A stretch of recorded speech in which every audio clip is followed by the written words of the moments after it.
David Usman, commonly known as Ukok, grew up in North Sumatra, Indonesia. He lived with his parents in a modest economic situation. Ukok dropped out of school after elementary school and decided to work to help ease his parents' financial burden. At that time, Ukok was not fluent in Indonesian, which was actually normal there because most children in his village spoke their local dialect as their everyday language, especially those who had dropped out of school at an early age. Not only that, Ukok also did not have any personal identification, so he did not know when he was born or how old he was. This lack of information is related to the subsequent events. In 2011, when Ukok was a teenager, he decided to venture alone to the Karo district. After some time searching for work, he was finally hired at a vegetable farm managed by a businessman named Kolomaris Zega. Ukok was provided with accommodation at Zega's house, not far from the vegetable farm. While working and living there, Ukok did not have to worry about housing, transportation, or even food, as everything was taken care of by his boss. Additionally, Mr. Zega also ran a gecko trading business in his village, as some people there believed in certain myths related to geckos. These myths state that geckos of certain types and sizes can be used as medicine to cure various ailments and bring good luck. Because of this, geckos of certain types and sizes could be valued at hundreds of millions or even billions of rupiah. That is how Mr. Zega's gecko business operated. Ukok, who lived in Mr. Zega's house, often helped with his gecko business.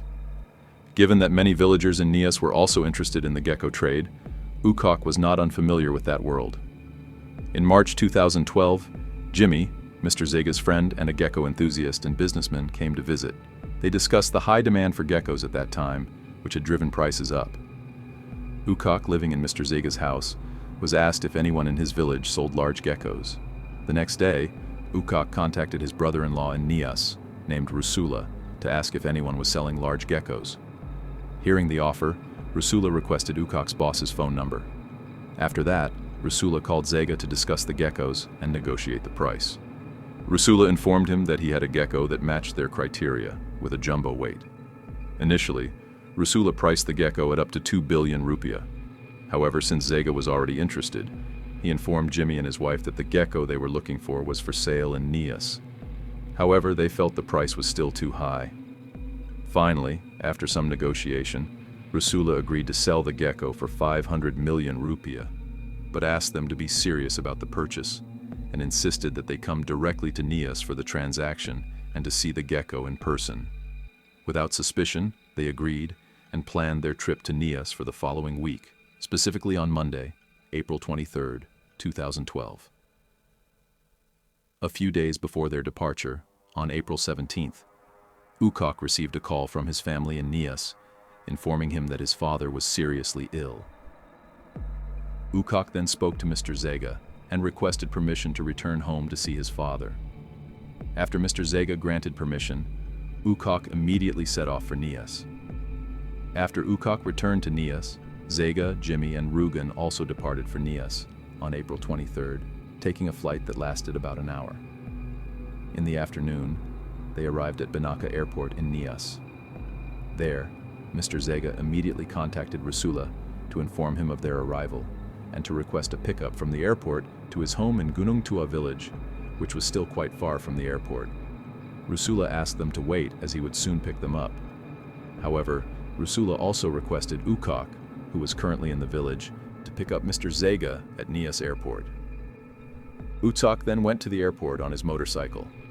Upon arriving at the airport, Mr. Zega and his two friends rented a car along with a driver available around the airport for the trip to Rusula's house. They set off in the rental car, while Ukok led the way on his motorcycle.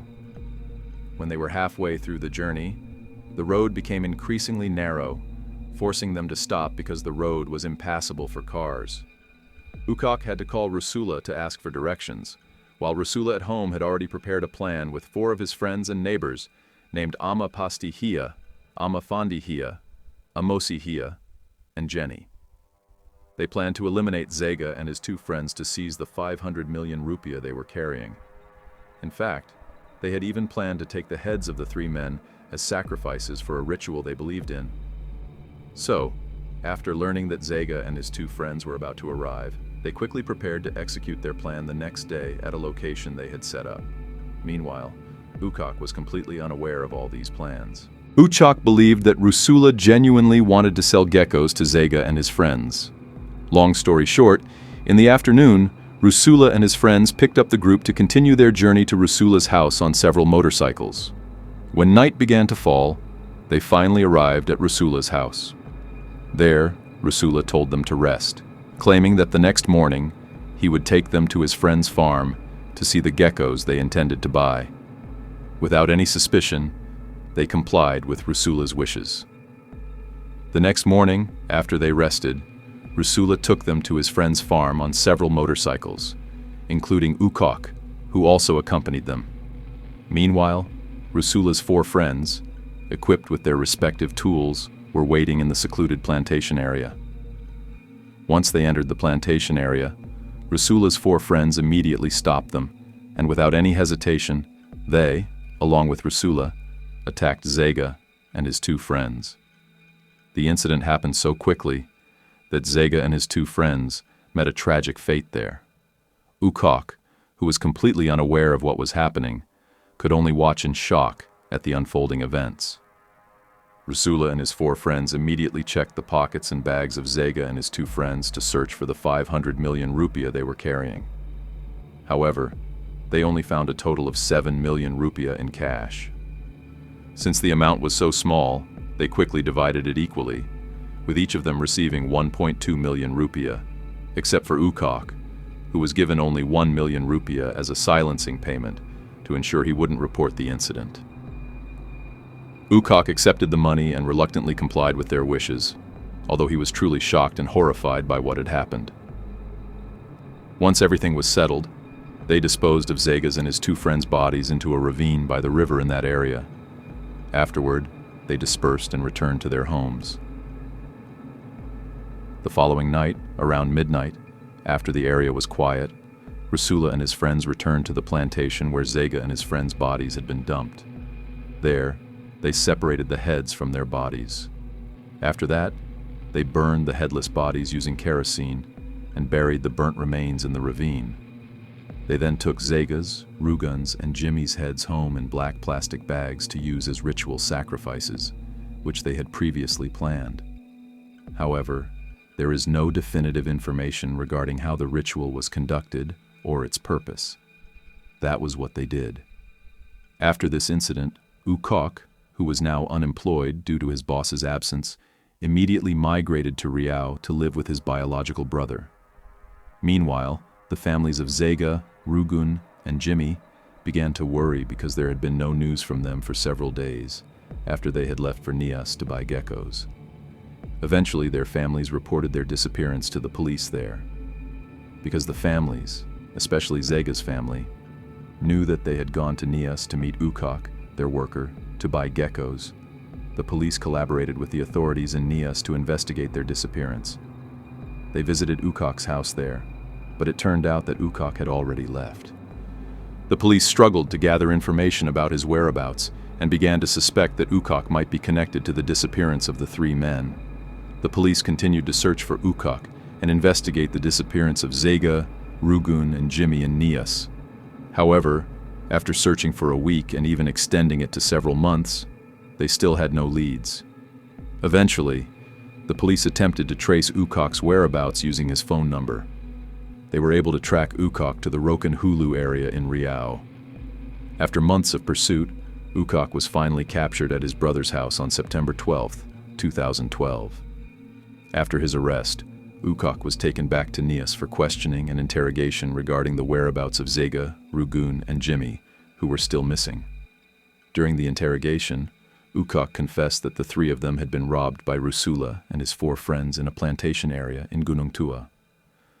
After obtaining information about Rusula, the police quickly moved to surround his house. Rusula, startled by the police presence surrounding his home, attempted to escape through the roof. However, after several hours of pursuit, he was ultimately captured. After his arrest, Rusula was taken to the police station for questioning and interrogation. During the interrogation, he was bombarded with question after question. After facing pressure during the interrogation, he finally confessed everything, including that he had disposed of the bodies of the 3 victims and admitted that his 4 friends, Amapastihia, Amafandihia, Amosihia, and Jenny, had helped him rob and kill the 3 victims. As a result, the police began to hunt for his 4 friends, who had fled after learning that Rusula had been arrested.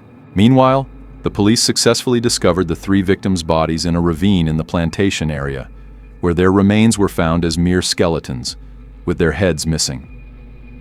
The investigators questioned Rusula again, and he revealed that they had taken the victims' heads for ritual purposes.